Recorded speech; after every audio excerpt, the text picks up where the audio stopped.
안녕하세요. 제 나이도 어느덧 70을 바라보고 있네요. 아직은 햇병아리가 아니냐 하시겠지만 나름대로 고생을 많이 하며 살아와서 그런지 어디 가서 아직 칠순도 안 됐다는 얘기를 하면 사람들이 머쓱하게 웃으면서 어머 그랬냐고 얘기를 한다니까요. 남편이 연하인 줄 알았다는 얘기는 이미 너무 많이 들어본 얘기고요. 예전엔 몰랐는데 나이를 조금씩 먹어가니까 고생을 했던 세월의 흔적이 얼굴에도 몸에도 고스란히 남아가는 것 같습니다. 예전엔 어렵지 않았던 일을 하는데도 아이고 아이고 하는 곡소리가 자연스럽게 흘러나오는 것만 봐도 말이에요. 그래도 이런 흔적들이 마냥 부끄럽지 않을 수 있는 이유는 계모 손에서 눈칫밥 먹으면서 제대로 된 사랑 한 번 못 받고 자랐었던 제가 어느덧 사랑하는 남자를 만나 어엿한 가정을 꾸리고 제가 받지 못했던 그 사랑 제 자식에겐 넘치게 줄 수 있는 엄마가 되었기 때문일 것입니다. 밑 빠진 독에 물을 붓는 것처럼 채워도 허전하기만 했었던 제 마음도 비로소 가족이라는 울타리 안에서 조금씩 채워지기 시작했으니까요. 하지만 콩쥐의 그 밑 빠진 독을 채우기 위해서 두꺼빈 자기의 등으로 그 거센 물줄기를 막아내고 있었죠. 어떻게 보면 전 젊은 시절의 주인공인 콩쥐가 아닌 독을 등짝으로 꾸역꾸역 틀어막고 있었던 두꺼비에 더 가까웠던 것 같습니다. 채워지지 않는 마음을 채우기 위해서 저 역시 많은 노력을 했으니까요.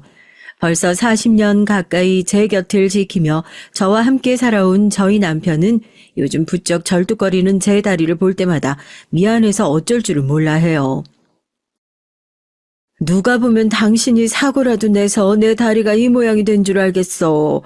나이 먹으면서 멀쩡했던 내가 닳기도 하고 그러는 거지 뭘 그렇게 볼 때마다 미안해 죽겠다는 표정으로 그래?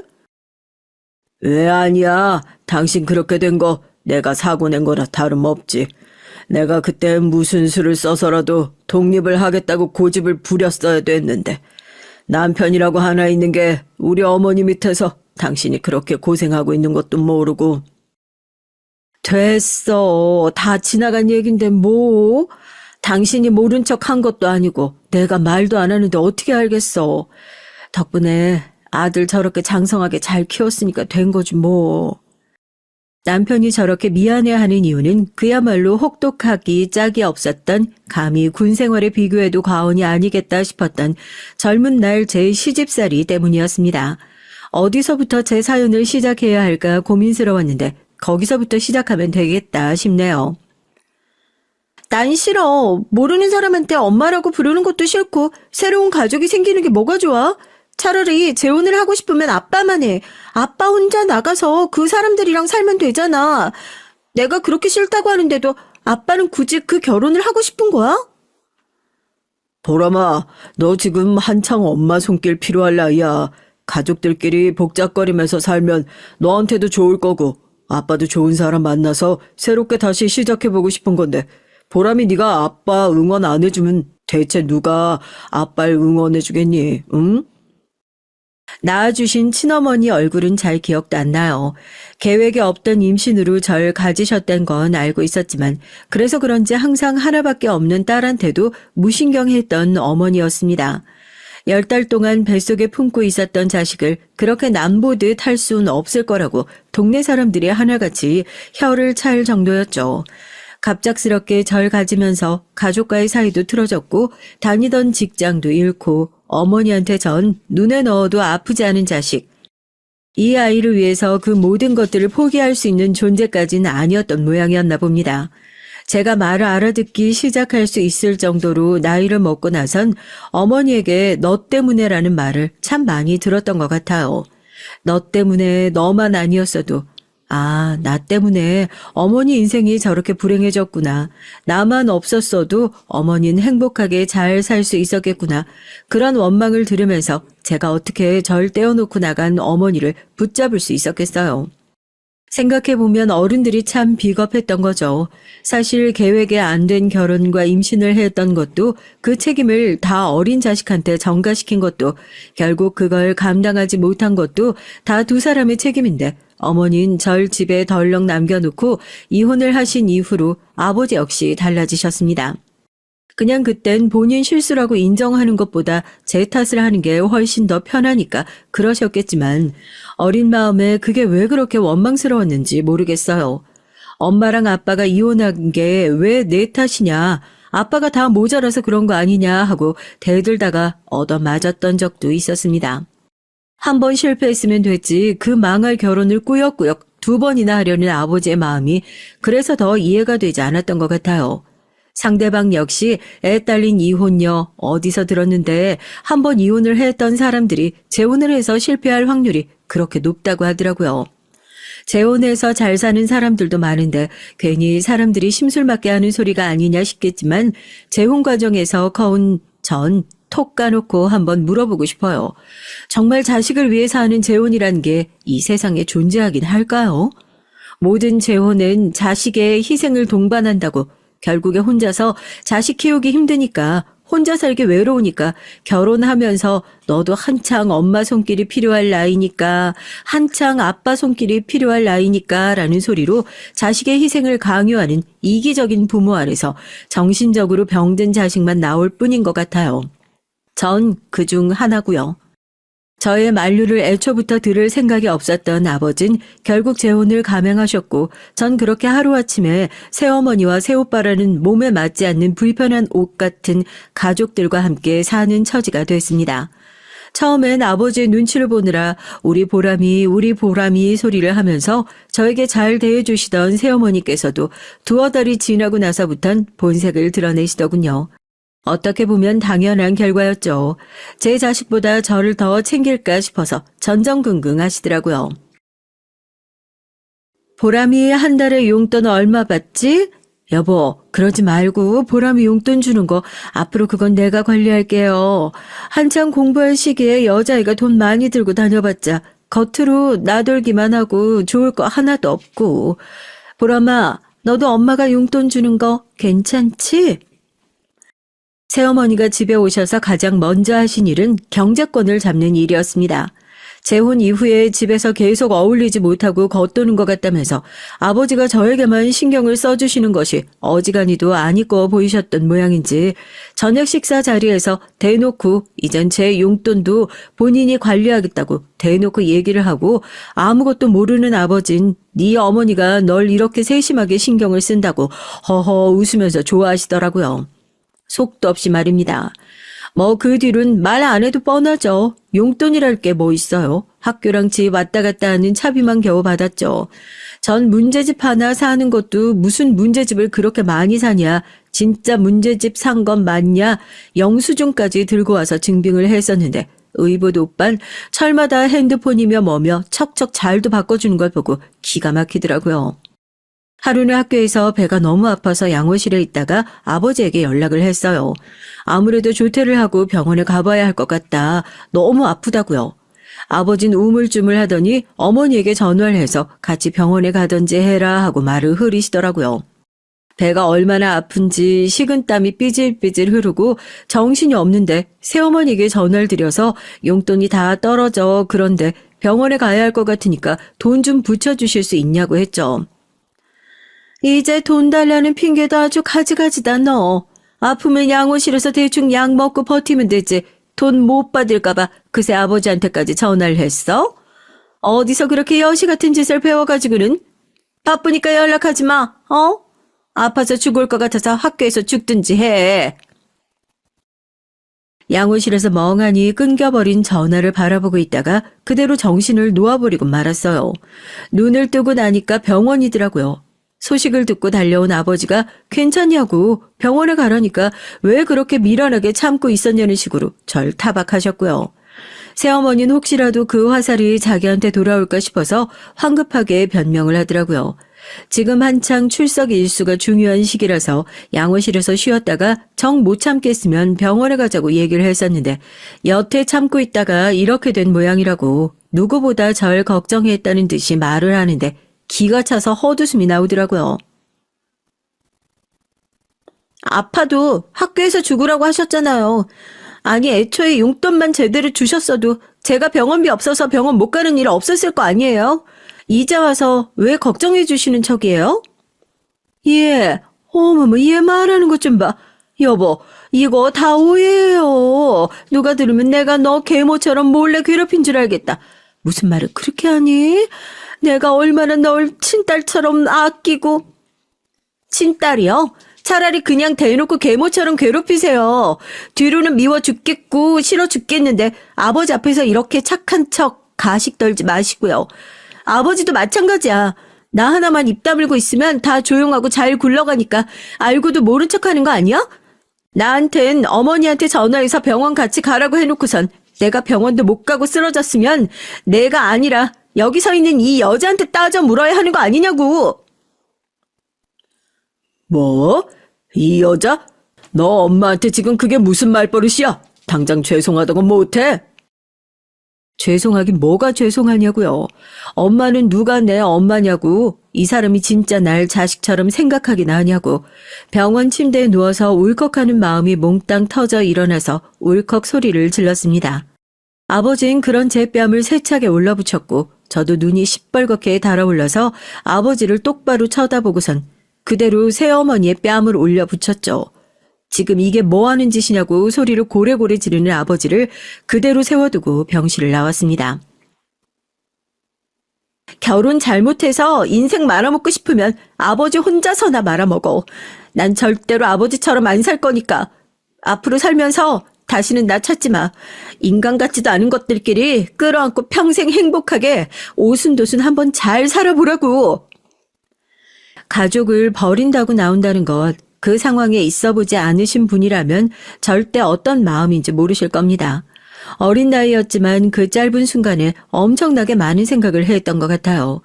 내가 이 집에서 계속 있어봤자 평생을 새어머니와 의붓 오빠의 들러리 역할로 살겠구나. 아버지는 한번 실패한 결혼을 또 실패하고 싶지 않다는 이유로 그냥 남아있는 딸을 계속 희생양으로 사용하겠구나 하는 그런 생각들.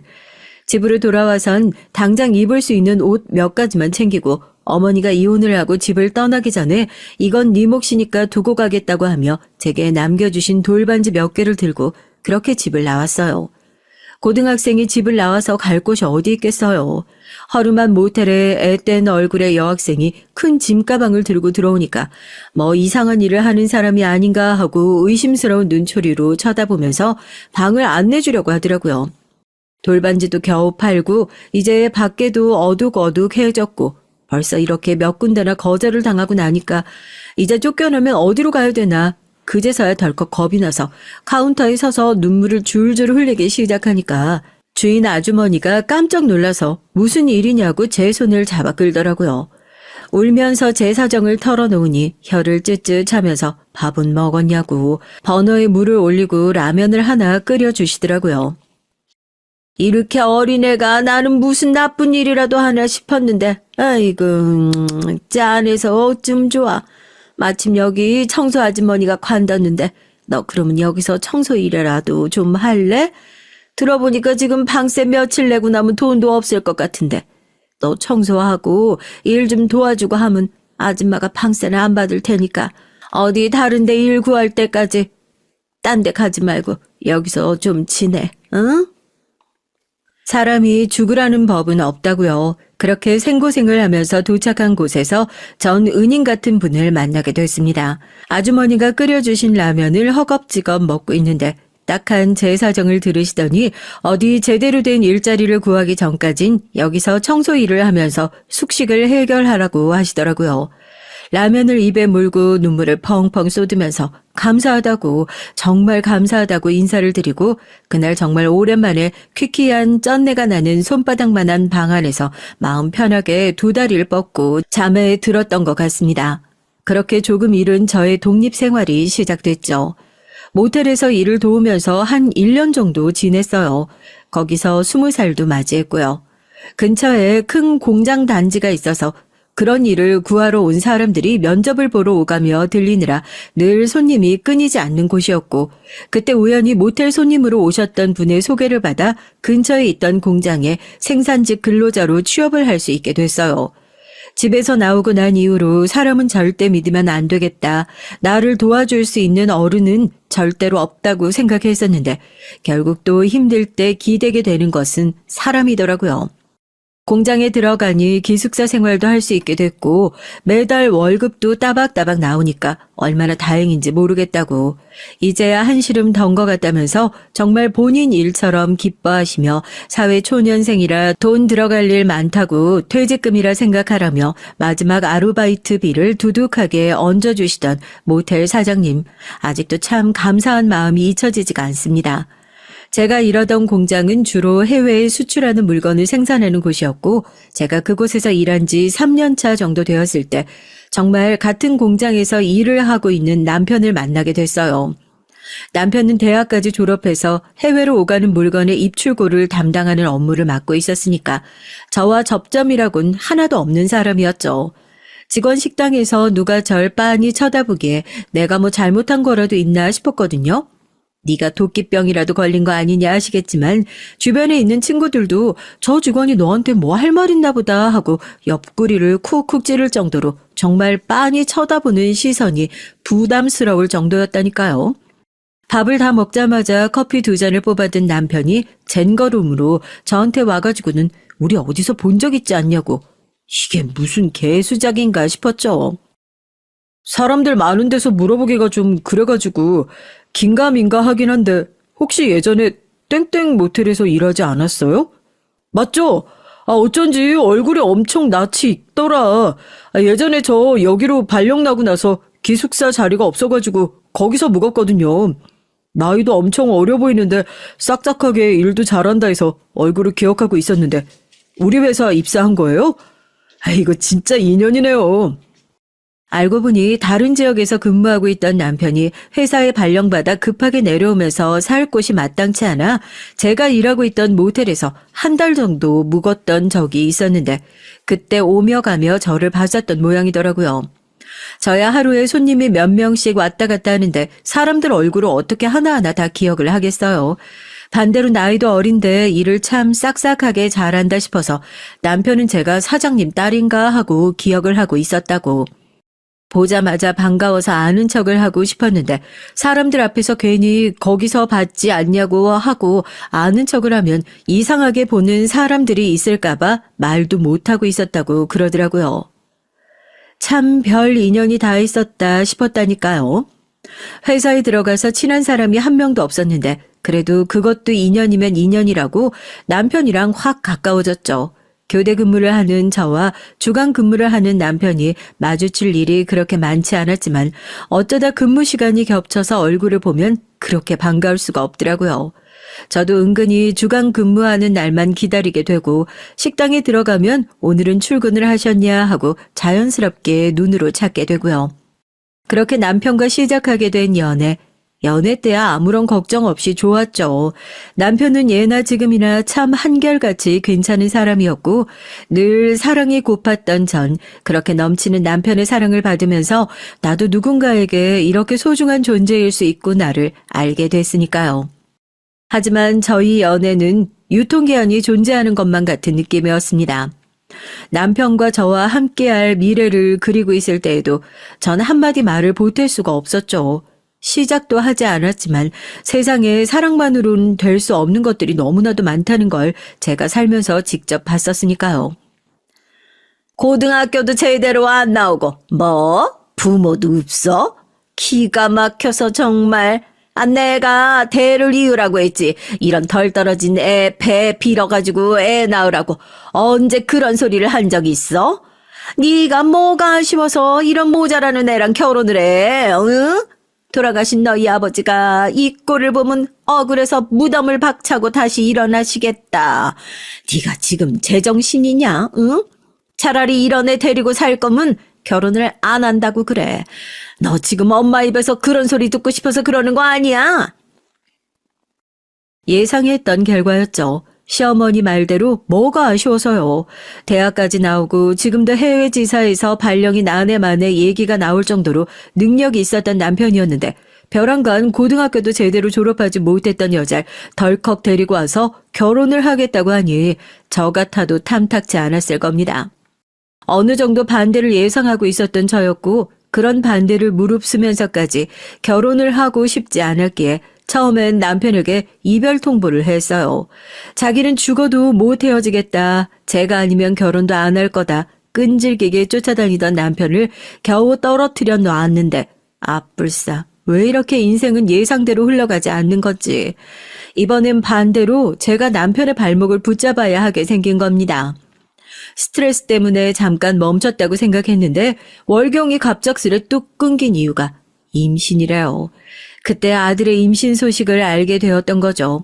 청천벽력 같은 소식에 처음엔 아이를 지워야 하나, 끝까지 비밀로 하고 나 혼자 몰래 키워야 하나, 별의별 생각을 다 했던 것 같습니다. 엎친 데 덮친 격으로 몸 상태가 너무 안 좋아져서 회사에 갑작스레 휴가를 내고 기숙사에 틀어박혀 있으니 소식을 들은 남편이 죽을 사두고 한달음에 달려와 줬더라고요. 무슨 일이 있냐면서요. 양손에 죽을 한아름 들고 땀범벅이 되어 서 있는 남편을 보는데 저도 모르게 눈물이 펑펑 쏟아졌습니다. 내가 무슨 부귀영화를 누리자고 뭐 얼마나 대단한 사랑을 하고 희생을 한다고 애 아빠도 없이 애 키울 생각을 했나 하면서요. 임신을 했다는 소식을 알리자 그대로 얼어붙은 남편이 제 앞에 무릎을 꿇고 펑펑 울면서 여태 몰라줘서 미안하다고 이제 무슨 일이 있어도 결혼하자고 자기가 제 남은 인생 다 책임지겠다고 하더라고요. 아이가 워낙 귀한 집이어서 그런지 결혼은 절대 안 된다 했던 시어머니께서도 임신을 했다는 소식을 듣자마자 울며 겨자 먹기로 결혼을 허락해 주셨고 그렇게 결혼, 임신, 시집살이가 눈 깜짝할 사이에 한꺼번에 시작됐습니다. 하지만 시어머니가 가족으로 인정하고 맞아주신 건 제가 아니라 제 뱃속에 있는 본인의 손주까지셨던 모양이었어요.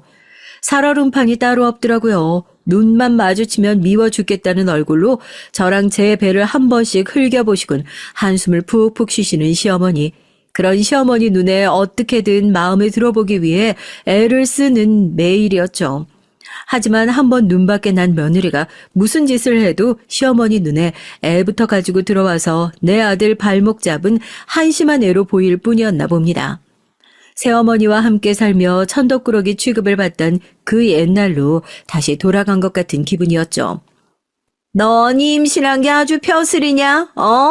조금만 더 배불러오면 너 아주 시어머니한테 수발 들어달라고 그러겠다.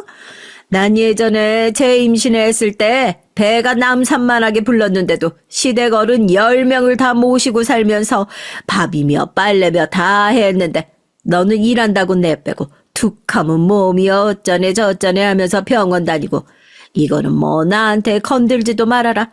시위하는 거야 뭐야? 그땐 육아휴직이라는 게 어디 있어요. 애 낳고 나면 직장 관둬야 할 것 뻔한데 시집살이 견디느니 출근을 하는 게 100번 1000번 더 낫겠다 싶어서 배가 불러와도 꾸역꾸역 출근을 했던 것도 있었죠. 그런데 시어머니 눈엔 그것도 영 안 입고 오신 거죠.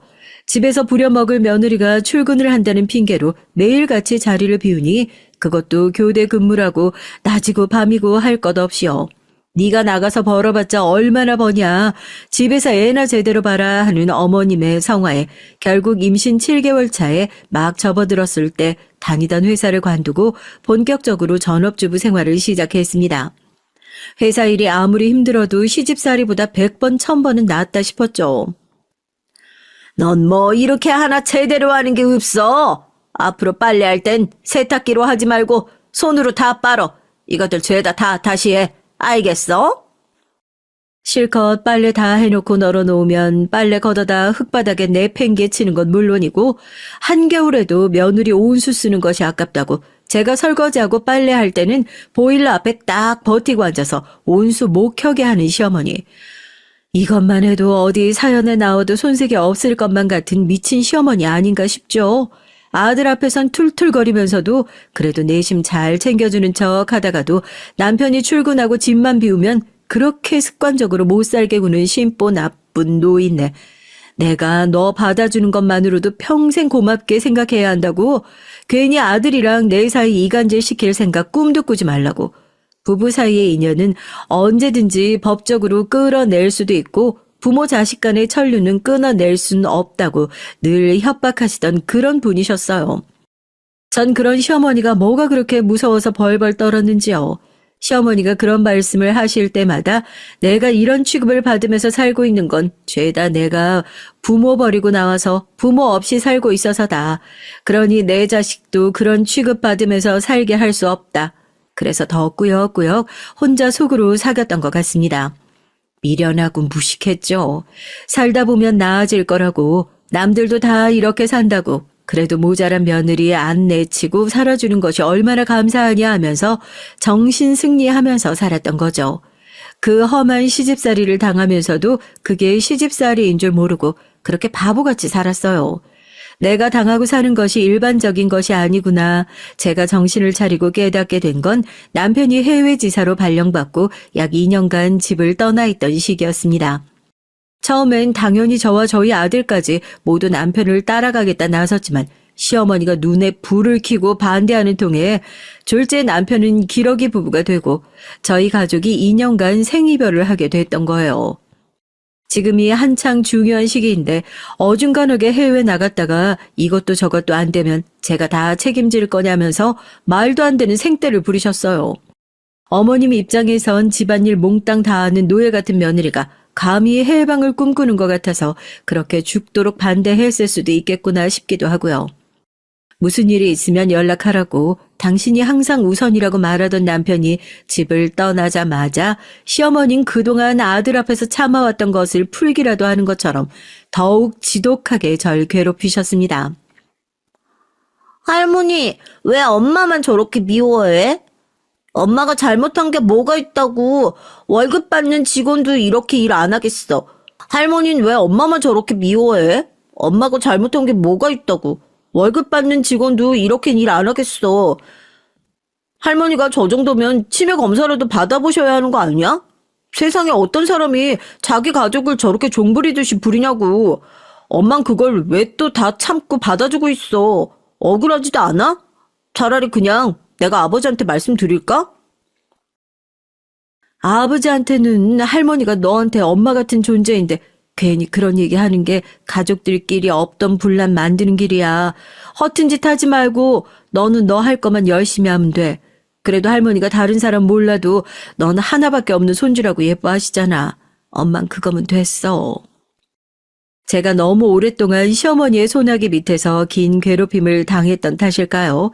그냥 나 하나만 참으면 집안에 아무 일도 일어나지 않을 텐데 괜히 제가 나서서 일을 시끄럽게 만들고 싶지 않은 마음에 몸을 더 사리면서 살았습니다.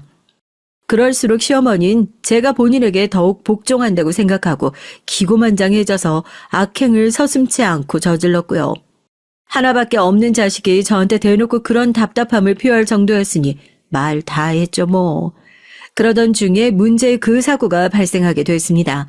학교에 간 아들을 기다리면서 집안일을 하고 있던 날이었어요. 시어머니께선 밖에서 친구분들과 뭐 마음 상하는 일이라도 있으셨던 건지 집에 들어오자마자 욕짓거리를 내뱉으면서 마루 청소가 제대로 안 되어 있는 것 같다느니 어쩌느니 하면서 말도 안 되는 트집을 잡으며 시비를 걸기 시작하셨습니다. 저러시는 게 하루 이틀도 아니니까 그냥 얼른 걸레를 빨고 가져와가지고는 깨끗하게 닦아두겠다 얘기를 했는데 분풀이를 하기엔 충분하지 않으셨던 모양이에요. 어떻게 사람들이 그냥 하나같이 그렇게 미련하고 멍청한지. 아는 것도 없으면서 아는 척하는 것도 열이 받아 죽겠는데 집에 들어와서 보니까 제일 미련하고 멍청한 인간을 지금 내가 끌어안고 살고 있는 거 아니야?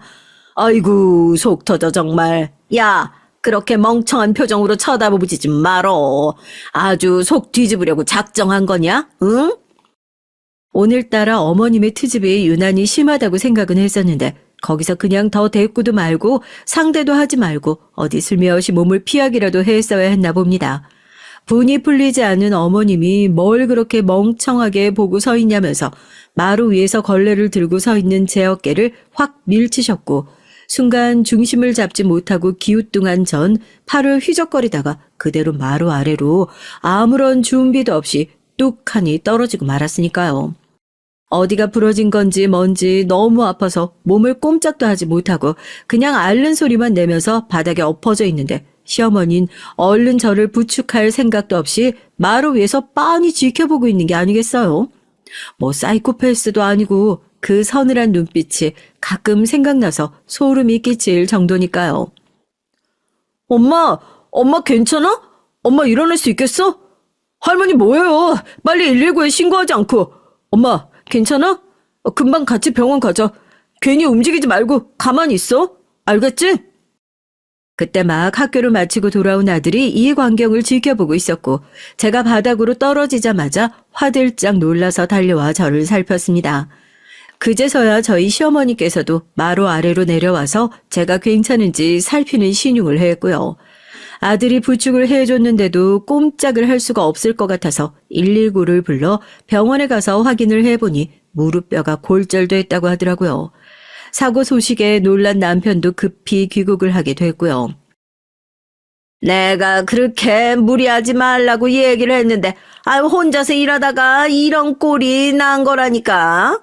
나도 얼마나 놀랐는지.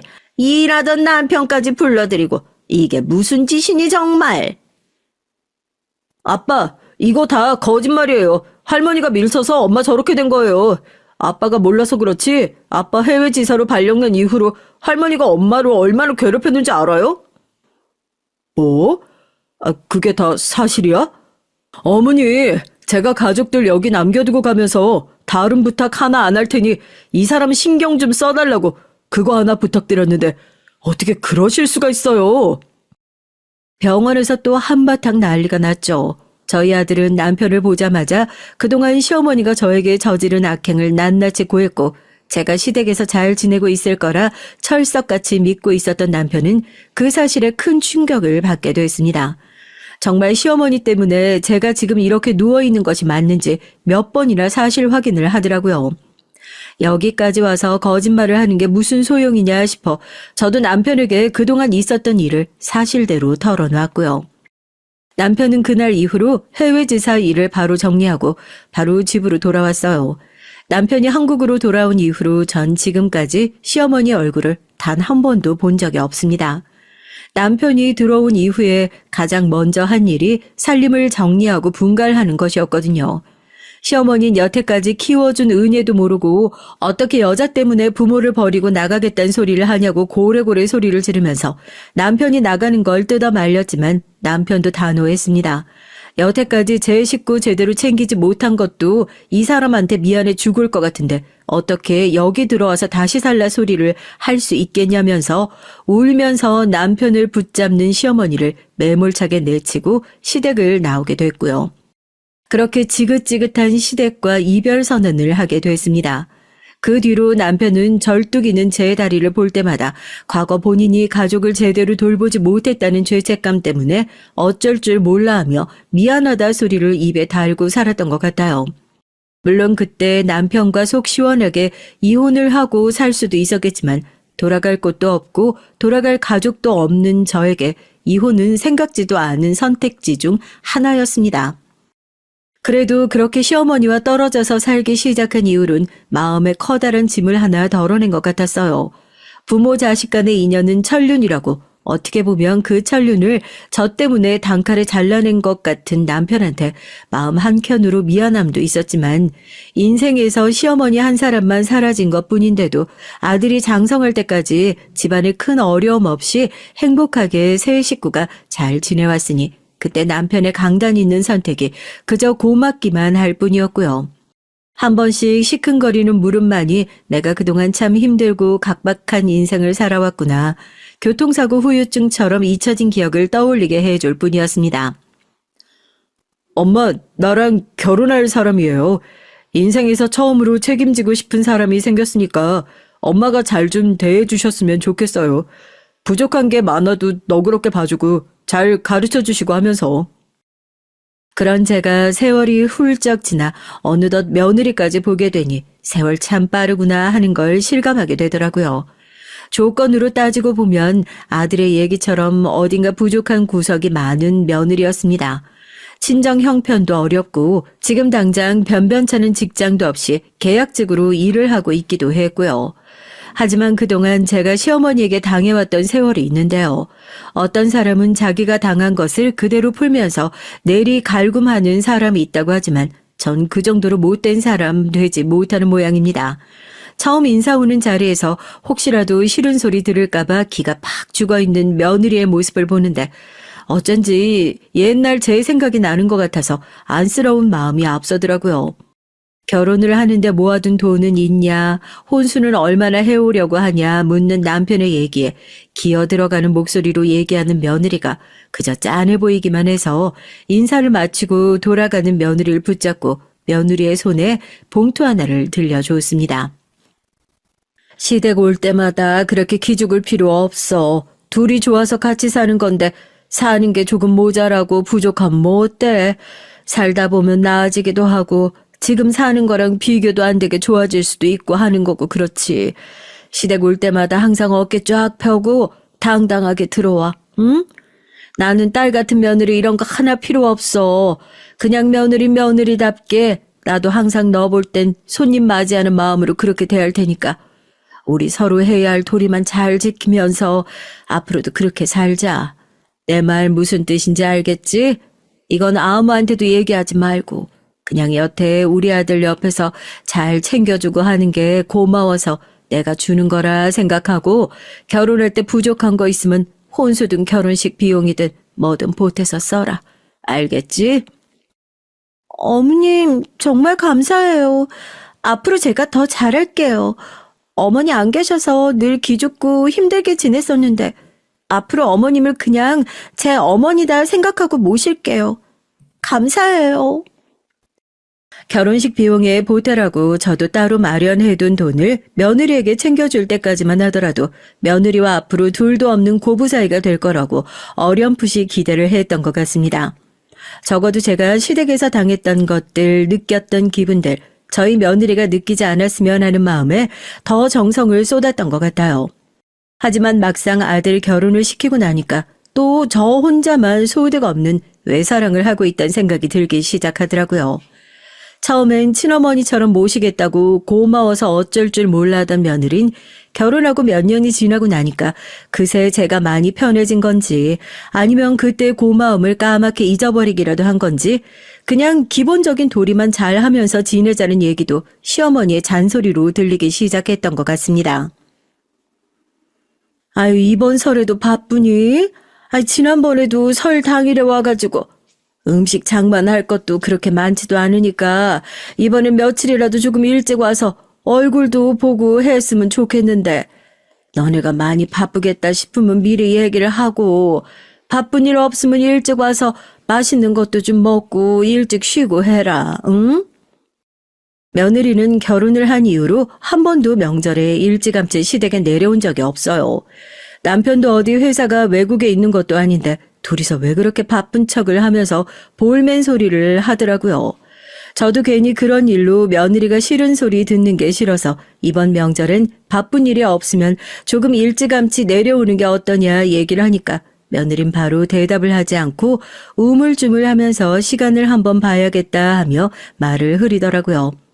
이번에도 애들 얼굴 일찍 보는 건 영 글렀다 하고 별 기대 없이 전화를 끊었는데 며느리와 전화를 마치고 나서 얼마 지나지 않아 문자가 왔다는 진동소리가 울렸습니다.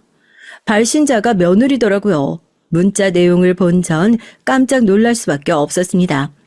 이게 정말 며느리한테 온 문자가 맞나 발신자를 몇 번이나 확인했죠. 아우, 잔소리 진짜 크크. 누가 봐도 저랑 통화를 마치고 누군가에게 제 욕을 하는 내용의 문자를 보낸 것 같은 정황에 가슴이 덜컹해서 이걸 지금이라도 전화해서 지금 이게 나한테 한 소리 맞냐? 너 이게 무슨 소리냐? 따져 묻고 싶었지만 또 괜히 긁어부스럼 만드는 걸까 싶어서 기가 막힌 마음으로 한참 동안 핸드폰만 들여다보고 있는데 며느리한테 다급하게 전화가 오더라고요. 어머님, 문자가 잘못 간 것 같아요. 많이 놀라셨죠? 제가 친구랑 뭐 얘기를 하다가 장난친다는 게 어머님한테 잘못 보낸 것 같은데 괜히 오해하실까 싶어가지고요. 바로 전화 드렸어요. 절대 그런 뜻 아닌 거 어머님도 알고 계시죠? 저 그냥 정말 친구랑 장난친 거예요. 어딘가 찝찝하긴 했었지만 그땐 설마 싶었죠. 제가 그동안 며느리한테 얼마나 정성으로 잘해줬는데 아무리 통화하면서 기분이 상했다고 하더라도 저렇게 전화를 끊자마자 저 보라는 식으로 문자를 보내는 그런 못된 심보의 애라고 상상도 하지 않았고요. 그랬냐? 나는 너 문자 보고 혹시 나한테 보낸 건가 하고 깜짝 놀랐다니까? 설마 자기가 그랬겠냐고 하고 어색하게 웃고 무마하는 며느리 덕분에 그때 일은 커지지 않고 조용히 넘어가고 말았습니다. 그런데 지금 일이 이 지경까지 오고 나서 생각해보니까 그때부터 며느린 자기가 못된 인간이라는 걸 정말 다방면으로 티를 내고 있었던 거더라고요. 간을 보고 있었던 거라고 해야 할까요? 자기가 구워 삶을 수 있는 인간인지 아닌지 시어머니 머리 꼭대기 위로 올라가서 주무를 수 있을지 없을지 말이에요. 시집살이란 건 한 번도 시키지 않고 그저 아들과 며느리가 뭘 해달라고 하면 그래 너희들 좋은 대로 해라 너희들이 좋으면 됐지 하면서 넘어갔던 제 행동들이 며느리에게 그저 본인 입맛대로 다룰 수 있는 만만한 시어머니로 보였던 거였다고 생각하니까 지금도 울컥하고 화가 올라오는 것 같네요. 그렇게 명절 당일 서울에서 내려온 아들내외는 장거리 운전으로 힘들다는 핑계로 집안일도 제대로 돕지 않고 오자마자 이게 힘들다 저게 힘들다 투덜거리기만 바쁘더라고요. 집이 너무 시골에 있어서 한번 올 때마다 큰맘 먹고 내려와야 한다는 둥 오만 생색을 다 내게 저것도 내가 들으라고 하는 소린가 하고 괜히 얼마나 신경이 쓰이던지요. 당신 요즘 들어서 무릎을 더 쩔뚝이는 것 같은데 이번에 애들 내려온 김에 병원 좀 물어보지 그래. 너네 어디 서울에 엄마 다닐 만한 괜찮은 병원 좀 알아보는 게 어디냐? 아무래도 무릎 수술을 다시 한번 해야 할 것 같은데 이쪽에 있는 병원에서 하는 것보다야 서울에 있는 병원에서 수술하는 게 훨씬 더 괜찮지 않겠어? 엄마 무릎이 많이 안 좋아? 그러니까 명절이라고 괜히 음식 장만 같은 거 하지 말고 음식도 다 사서 장만하자니까. 혜영이가 지금 일 쉬고 있으니까 혜영이 네가 엄마 병원 좀 알아보면 되겠다. 안 그래도 나도 엄마 계속 그러고 다니는 거 신경 쓰였는데 잘 됐네.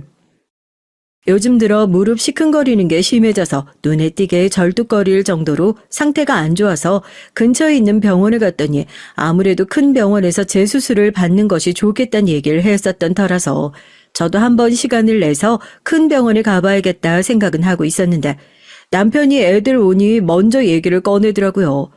괜히 애들 귀찮게 하는 것 같아 별 얘기 안 하고 있었는데 마침 며느리가 지금 일을 쉬고 있는 터라면서 며느리와 함께 병원을 다니면 어떻겠냐 아들도 그렇게 얘기를 했고요. 운전도 하지 못하니까 제 입장에서도 저 혼자 아픈 다리 끌고 병원 왔다 갔다 하는 것보다 며느리가 도움을 주면 한결 수월하겠다 싶어서 참 다행이다 싶었죠. 남편과 아들은 거실에서 차를 지낼 준비를 하고 있고 저랑 며느리는 부엌에서 장만한 음식을 그릇에 옮겨 담고 있는데 아까 했던 얘기가 생각이 나서 제가 먼저 며느리에게 넌지시 얘기를 꺼냈습니다. 요즘 일 쉬고 있다는데 집에서 뭐 바쁘게 하고 있는 거 있냐고요. 며느리가 반색을 하면서 자기가 일 쉬고 있는 건 어떻게 알았냐고 집에서 쉬는 게 아니라 다른 일 찾아보느라 바쁘게 지내고 있다고 살림하는 것도 쉬운 일이 아니라면서 딱 잘라 말을 하더라고요. 눈치 주려고 꺼낸 얘기는 아니었는데 일을 쉬고 있는 며느리 입장에선 이것도 기분 나쁜 소리려나 싶어서 저도 황급히 본론을 먼저 꺼냈어요. 요즘 무릎이 많이 안 좋아서 아무래도 서울에 있는 큰 병원에 다녀야 할 것 같은데 내가 운전도 못하고 다른 일 하느라 바빠서 영 시간 내기가 어려울 것 같아서 너도 바쁜 건 알지만 나도 부탁 좀 할까 하고 그러지 말고 네가 서울에 있는 병원 좀 알아봐 줄 수 있겠니? 뭐 나중에 병원 다니는 거야 내가 상의해서 버스 타고 왔다 갔다 해도 괜찮은 거니까 무릎 수술 잘하는 병원만 네가 좀 알아봐 주면 나머지는 내가 귀찮게 뭘 그런 거 시켜요? 진짜 짜증나게. 뭐? 너 지금 뭐라고 했니? 귀찮게 뭘 그런 걸 시켜? 음식을 옮겨 담던 접시를 탁 소리가 나게 내려놓으면서 짜증을 내는 며느리를 벙쪄서 쳐다보니까 며느린 대번 얼굴을 구기고 앞치마에 손을 벅벅 닦더니 앞치마를 벗어서 바닥에 탁 벗어던지는 게 아니겠어요? 전 지금 이게 무슨 상황인가 싶어서 기가 막힐 뿐이었죠. 그동안 내가 얼마나 잘해줬었는데 이게 무슨 폐악질인가 싶고요.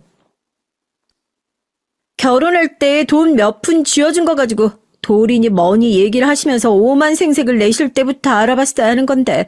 어머님, 아무리 그래도 저 어머님 딸 아니고 며느리예요. 지금 어머님 다리 절뚝이는 것까지 제가 딸처럼 뭐 모시고 다니면서 수발을 들어라 이 뜻이에요? 병원만 알아보면 거기서 끝이에요. 어머님 버스 타고 병원 왔다 갔다 하면 아버님이랑 저 사람이 그거 가만히 놔두고 보고 있겠냐고요. 일 안 하고 있다고 눈치 주는 것도 아니고 이럴 줄 알았으면 저 결혼할 때 어머님한테 그 돈 안 받았어요. 뭐? 아, 내가 너 그러라고 그 돈 준 줄 알아? 아니, 기가 막혀서 병원 좀 알아봐 달라고 한 게 그렇게 큰 잘못이냐? 그렇게 안 봤는데 내가 뭐 너한테 나를 모시라고 했어. 뭐 모시고 살기라도 하기라라고 그랬어. 명절에 미리 오는 것도 싫어. 병원 알아보는 것도 귀찮아. 아니, 그런 것도 하기 싫어가지고는 지금 이게 시어머니 앞에서 뭐 하는 버르장머리야?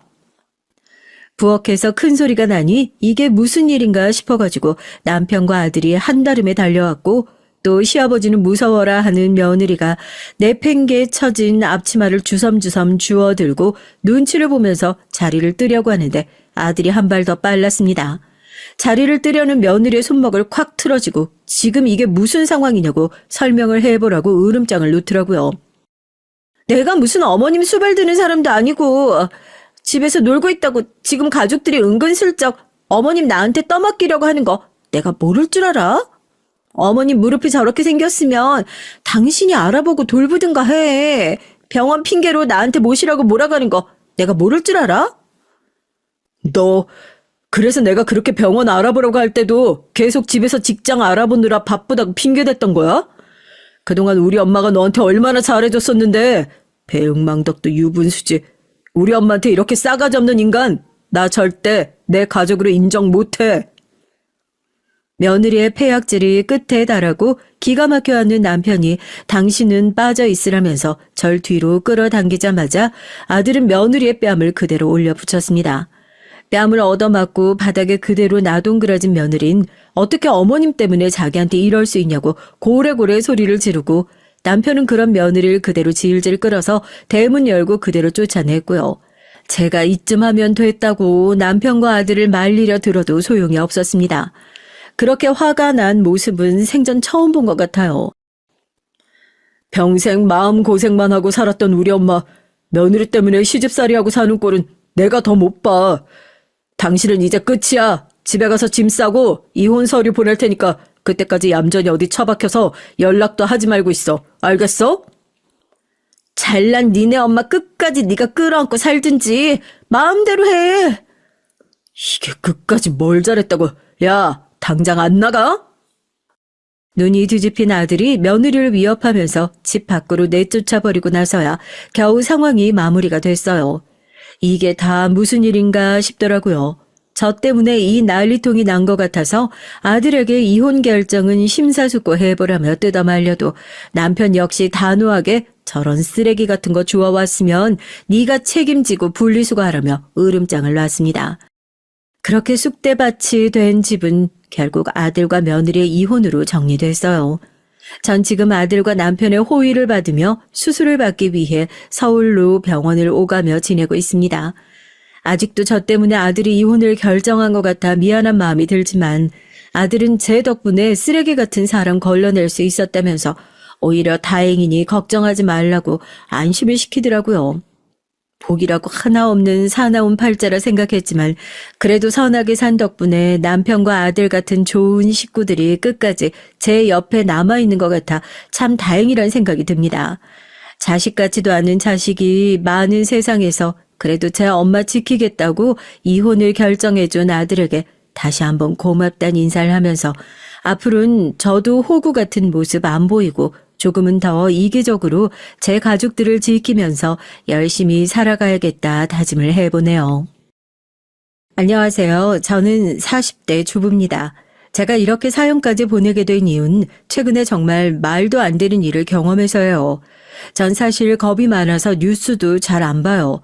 요즘 인터넷 기사만 봐도 아들이 아버지를 죽였다고 하질 않나, 10대가 초등학생을 유인해서 부모에게 돈을 요구했다고 하질 않나, 듣기만 해도 너무 끔찍한 일이 많더라고요. 자식 키우면서 먹고 살기도 힘든데 그런 뉴스까지 보고 나면 하루 종일 마음이 좋지 않았습니다. 그런 뉴스를 보고 나면 세상에 믿을 사람이라고는 하나도 없는 것만 같아서 점점 더 외면하게 됐어요. 그리고 저에겐 절대 일어나지 않을 일이라고 믿었죠. 그런데 세상에 절대라는 건 없더라고요. 저도 믿는 도끼에 발등을 아주 세게 찍었습니다. 그 사건에 대해서 말씀드리려면 먼저 저의 결혼 생활에 대해서 설명을 해드려야겠어요. 저와 남편은 같은 직장에서 눈이 맞아 결혼했어요. 사내 연애다 보니 조심할 만도 한데 둘이 너무 좋아서 티가 다 났나 봐요. 저희는 숨긴다고 숨겼는데 직장 동료들이 다 눈치채고 있었더라고요. 저와 남편은 2년 연애 끝에 결혼했습니다. 제 결혼 생활은 비교적 원만했어요. 남편과 사이도 좋았고 시어머니도 굉장히 좋은 분이시고요. 제 주변 친구들을 보면 시어머니와 고부 갈등 때문에 남편과 이혼까지 고민할 정도로 힘들어하는 친구들이 많았는데 전 그 반대였죠. 남편과 다투다 화가 나서 내가 어쩌다 저런 인간이랑 결혼했나 싶다가도 천사처럼 마음씨 고운 시어머니를 뵙고 나면 남편을 미워했던 마음이 눈 녹듯 사라지곤 했습니다. 결혼 초기에 이런 일도 있었어요. 제가 아이를 낳고 육아휴직을 써서 집에서 아이를 돌보고 있었습니다. 저도 첫 아이라 하루하루가 매일 고단하고 힘들었죠. 친정도 멀어서 도움받을 데도 없고 너무 막막하기만 했어요. 그런데 시어머니가 먼저 나서서 육아를 도와주셨습니다. 주변에서 아이를 낳은 사람들 말을 듣다 보면 시어머니가 산후조리를 해주거나 아이를 봐주면 더 불편하고 힘들다고 하는데 전 불편한 거 하나 없었어요. 오히려 아침마다 시어머니가 빨리 오시기만을 바랬습니다. 시어머니는 절 정말 딸처럼 대해주셨거든요. 아침에 오시면 밤새 아이 젖 먹이느라 자지 못한 절 무조건 자게 해주셨고요. 그리고 제가 자는 동안 아이를 보시면서 제가 먹을 밥까지 다 만들어 주셨습니다. 거기다가 제가 아이가 울기라도 하면 전전긍긍하면서 어쩔 줄을 몰라 했는데 그럴 때마다 시어머니는 항상 절 먼저 생각해 주셨고요. 아기야 원래 우는 거밖에 할 줄 몰라. 배고프면 밥 주고 쉬하면 기저귀 갈아주면 되는 거지 뭐. 나는 우리 새아가 네가 더 걱정이다. 아휴 걱정하느라 잠도 매일 설치고 잘 먹지도 못하고 내가 더 많이 도와줄 테니까 나왔을 때만이라도 뭐 하려고 하지 말고 그냥 푹 쉬어. 저도 처음엔 그래도 시어머니시니까 불편해서 오시면 잘 눕지도 못하고 맛있는 거라도 해드리려고 노력했어요. 그런데 그럴 때마다 시어머니는 이럴 필요 없다고 하시면서 당신이 오시는 이유는 절 쉬게 해주려고 오시는 거니까 가만히 몸조리만 하라고 하셨습니다. 언제부턴가 전 친정엄마와 있는 것보다 시어머니가 더 편해졌어요. 친정 부모님이 시골에서 한 번씩 올라오시면 제가 애 키우는 거 가지고 덥게 입혔네 춥게 입혔네 잔소리만 하시다 가셨는데 시어머니는 항상 절 배려해 주시면서 하나하나 차분하게 가르쳐 주셨거든요. 그러던 어느 날 하루는 남편이 친구들을 만나고 온다고 나갔는데 새벽까지 들어오질 않더라고요. 워낙 술을 좋아하던 사람이라 그런 일이 잦았습니다. 아이가 태어나고 나선 저도 너무 힘들어서 남편이 술을 먹고 들어올 때마다 다퉜어요. 남편은 싸울 때마다 절대 다시는 안 그러온다고 저와 약속했습니다. 그런데 그날은 술을 얼마나 마셨는지 택시를 타놓고 집이 어딘지도 모르고 길거리를 헤매고 있나 보더라고요. 기사 아저씨께서 전화가 와서 집 주소를 물어보셨어요. 이런 일이 처음이 아니에요. 저와 약속하고도 남편은 너무 쉽게 어겼습니다. 남편이 술 먹고 집에 늦게 들어오는 일로 몇 번 제가 시어머니에게 하소연을 했더니 시어머니께서 같이 속상해하시며 저에게 말씀하신 게 있어요. 남편이 한 번만 더 술에 취해 집에 못 찾아오면 그땐 택시기사에게 시댁 주소를 알려주라고 하셨어요. 시어머님이 나서서 아주 혼쭐을 내주시겠다고요. 전 고민 끝에 어머님 말씀대로 택시기사에게 시댁 주소를 알려줬습니다. 그리고 시어머니에게 전화를 드렸어요. 사실 시어머니께서 제가 남편 때문에 속상해하니 그냥 하신 얘기일지도 모르지만 저도 이번 기회에 남편 버릇을 고쳐야 할 것 같아 큰 결심하고 시어머니 말씀대로 했죠. 남편은 시댁에서 자고 다음날 집에 돌아왔습니다. 그런데 오자마자 제게 무릎을 꿇고 사과를 하더라고요. 다시는 절대 이런 일이 없을 거라고요. 그날 이후 남편은 회식하거나 친구들을 만나도 12시를 넘기지 않고 집에 꼬박꼬박 들어왔습니다. 전 해가 서쪽에서 떴나 했어요. 전 신기해서 나중에 시어머니께 어떻게 하신 거냐고 물었죠. 그러자 시어머니께선 그날 남편이 실수로 시댁 주소를 택시기사에게 얘기를 해서 시댁에 온 거라고 하셨나 보더라고요. 어려서부터 아버지가 매일 술 먹고 실수해서 엄마가 매일 가슴 치면서 힘들어하는 거 다 봤으면서 장남이라는 놈이 장가까지 가놓고 지 집도 못 찾아갈 정도로 술을 퍼마시면 어떡해. 내가 너 때문에 새약이 볼 낯이 없다. 너 한 번만 더 일했다간 내가 아들놈 잘못 키워서 애꿎은 남의 집 귀한 딸 고생시킨다고 사돈한테 가서 무릎 꿇고 빌 거니까 그렇게 알아. 시어머니 눈물까지 흘리는 신용을 하면서 남편의 등짝을 내리치셨대요. 지금 당장 집에 가서 제게 무릎 꿇고 빌라고 하면서요. 알고 보니 시아버지도 젊어서 술로 시어머니를 힘들게 하셨나 보더라고요. 그래서 시어머니는 아들들이 술 마시는 거에 굉장히 예민하셨습니다. 닮아도 하필이면 그런 걸 닮았다면서 제게 미안해하셨죠. 본인이 아들을 잘못 키웠다고요. 이런 시어머니를 보고 어떻게 남편을 미워할 수 있겠어요. 전 시어머니와 있으면 항상 든든했습니다. 아이를 키우면서도 그렇고 남편 때문에 속상할 때도 시어머니와 얘기를 나누고 나면 서운했던 마음이 싹 사라지고 기분이 좋아졌어요. 시어머니는 제가 만난 사람 중에 가장 존경스러운 어른이었습니다. 그런데 제 결혼 생활이 좋기만 한 건 아니었어요. 저희 시아버지가 좀 특이하세요. 살짝 말씀드렸지만 시아버지께서 술을 좋아하셔도 너무 좋아하십니다. 연세도 있으신데 술을 많이 드셔도 너무 많이 드세요. 평생 다니시던 직장을 퇴직하고 소일거리로 건물 경비를 하시는데 격일로 쉬시는 날마다 매일 술을 드셨어요. 저녁을 드시면서 반주로 한두 잔씩 드시는 거긴 했지만 꾸준히 매일 드시는 거나 다름없으니 가족들은 모두 다 걱정했습니다. 건강도 건강이었지만 그 문제로 시어머니와 매일 싸우시니 그게 더 걱정이었죠. 저 정도면 알코올 중독이야. 젊어서도 그렇게 술 먹고 평생 고생을 시키더니만 늙어서도 매일같이 술을 물처럼 마셔대니 아이 몸이 나만 하겠어? 언제나 차분하고 말수가 많지 않으시던 시어머니는 시아버지의 술 얘기만 나오면 예민해졌어요. 시어머니와 얘기를 나누다 보니 시아버지께서 젊어서 실수를 많이 하기는 하셨더라고요. 술을 전혀 자제를 못해서 한번 술을 먹기 시작하면 밤새 드셨답니다. 술집에서 먹다 잠들어 다음날 바로 출근하신 일도 많았고 술 드시고 그냥 길거리에서 잠드셨다가 월급을 통째로 도둑 맞은 적도 있다고요. 취객들이랑 싸움이 붙어서 경찰서에 간 일도 허다했습니다. 시어머니는 어린 아들 둘을 키우면서 술 때문에 별의별 일을 겪으셨으니 지긋지긋하실 만도 했어요. 저도 얘기로만 들었지 시아버지가 술 드시고 실수하는 건 그때까지 본 적은 없었죠. 그래도 막연하게만 생각하고 있었습니다. 저희 친정은 모두 다 기독교라 술을 아예 안 드시니 술 먹고 가족들을 고생시킨다는 게 어떤 일인지 전혀 모르고 있었죠. 그런데 제가 제 두 눈으로 직접 보고 말았습니다. 시아버지가 술 드시고 실수하는 모습을 말이죠.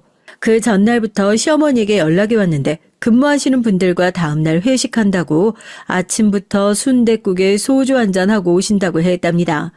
당시에 시어머니께서 제 아들을 봐주고 계실 때라 제가 출근하기 전에 시어머님이 집에 오셨는데 뭔가 불안해하시더라고요. 평소랑 달리 안절부절 못하시고요. 전 출근 준비로 바쁜 와중에도 시어머니가 걱정돼서 무슨 일 있으시냐고 여쭙습니다. 그러자 시어머니가 머뭇거리시다가 말씀을 하시더군요. 내가 너희 시아버지랑 내년이면 45주년 아니니? 그 인간 술 먹기 전에 신나서 까불면 꼭 사고를 치거든. 근데 어제부터 사람이 기분 좋은 게 아무래도 걱정이 돼서 말이다. 아이고, 내가 출근하려는 애를 붙잡고 괜히 쓸데없는 소리를 했네. 신경 쓰지 말고 우리 며느리 얼른 출근해라. 전 시어머니를 애써 안심시키고 집을 나섰어요. 시아버지가 연세가 조금 있으면 칠순인데 설마 아직도 자제력 없이 술을 드시겠나 싶었죠. 그런데 시어머니의 촉이 맞았습니다. 시아버진 자제력이라고는 없는 분이었어요. 시어머니 말대로 정말 알코올에 많이 의존하고 계신 것 같았습니다. 그날 점심시간에 어머니에게 연락이 왔는데 아침부터 아버님이 4-5시간 동안 아예 연락이 안 된대요. 시어머님은 걱정이 이만저만이 아니셨습니다. 분명히 어디서 술 먹고 쓰러지셨거나 뻗어 있는 거라고요. 전 별일이 있겠냐고 무슨 일이 있으면 먼저 연락이 왔을 거라고 말씀드렸지만 저도 마음으론 걱정이 됐죠. 상식적으로 순댓국에 술을 먹는데 4-5시간이나 먹진 않을 테니까요. 시어머니가 계속 시아버지와 연락이 안 된다고 걱정을 하셔서 저도 일하는 중간중간 시아버지에게 연락을 드렸습니다. 정말 전화를 안 받으시더라고요. 그러다가 제가 퇴근할 때가 돼서야 연락이 됐어요. 전화를 받은 건 아버님이 아니었습니다. 생전 처음 들어보는 동네 지구대 경찰이라고 하더라고요. 전 남편과 함께 지구대로 갔습니다. 시어머님은 저희 아들을 봐주고 계셨으니까요. 지구대에 도착을 해서 들어갔을 때 전 너무 놀라서 눈을 어디다 둬야 할지 모르겠더라고요. 시아버지께서 속옷바람으로 지구대 의자에 누워서 주무시고 계셨거든요. 경찰들이 이불을 덮어주긴 했는데 시아버지가 술에 취해서 계속 이불을 발로 걷어차더라고요. 이런 망할 놈들, 누가 내 옷을 벗겼어? 내가 너희들 가만 안 둘 거야, 어? 빨리 경찰 불러. 경찰 안 불러? 아버지, 여기서 뭐 하시는 거예요? 술을 도대체 얼마나 드셨으면 이 지경이에요? 아버지가 경찰서에 끌려왔는데 무슨 경찰을 찾고 있어요? 시아버지의 모습을 보자마자 남편은 언성을 높였습니다. 지구대에 있던 경찰들이 남편을 말렸고요. 경찰들 말이 시아버진 길거리에서 옷을 벗고 비틀거리며 돌아다녔대요. 춤도 추고 노래도 부르고요. 결국은 노상방뇨를 하다가 주변 가게에 신고를 받고 지구대에 끌려오셨답니다. 옷은 어디다 벗어뒀는지 찾을 수도 없었대요. 도대체 이 낯선 동네까지는 어떻게 오셨나 했더니 직장 근처에서 술을 드시고 무작정 지하철을 타고 계속 돌다가 그냥 아무 역에서나 내리셨나 봐요. 그러다 소변이 마려워서 아무데나 누려고 하신 거죠. 남편은 한숨을 크게 내쉬며 이 말 짚었습니다. 그리고 저에게 미안하다고 했어요. 이런 꼴을 보게 했다고요. 전 남편의 손을 잡아줬습니다. 그리고 우선 시아버지를 모시고 집으로 돌아가자고 했죠. 얼른 술이 깨셔야 할 것 같아서요.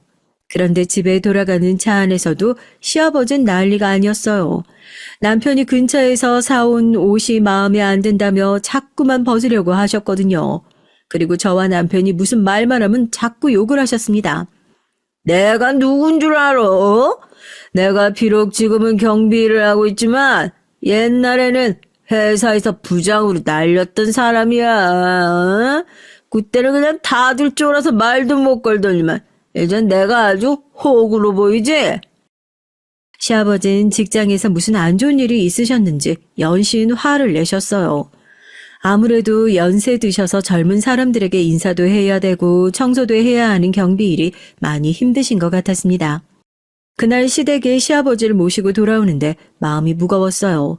아들을 데리고 시댁에서 나오는데 시어머니가 따라 나오시더니 우물쭈물 하시더라고요. 전 시어머니의 표정을 보자마자 시어머니가 무슨 소리를 하실지 알겠더라고요. 시어머니는 제가 시아버지의 못 볼 꼴을 본 게 마음이 쓰이셨던 것 같아요. 전 시어머니를 안아드렸습니다. 전 오늘 하루 본 일이지만 시어머니는 이런 일을 40년 동안 무수히 겪으셨다고 하니 지금까지 얼마나 고생하셨을지 알겠더라고요. 같은 여자로서 시어머니가 너무 안쓰러웠습니다.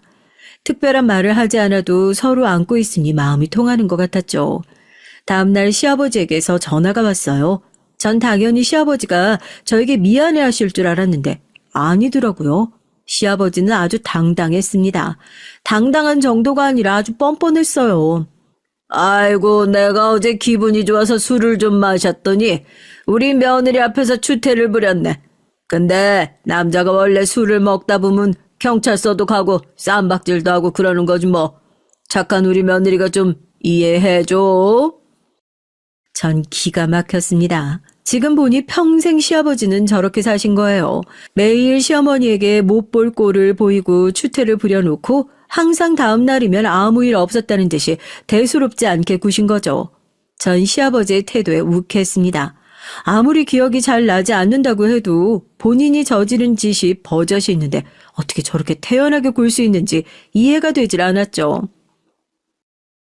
아버님, 이건 그냥 넘어갈 일이 아니에요. 어머님한테 사과하셨어요? 어머님이 어제 하루 종일 얼마나 걱정하셨는데요.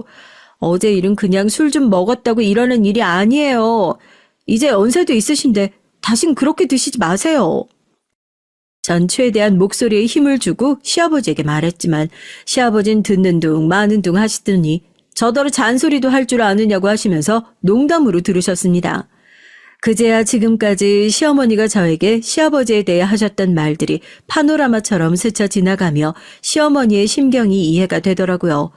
시아버지에 비하면 남편이 회식하고 새벽에 들어오는 일은 애교에 불과했어요. 그러던 어느 날이었습니다.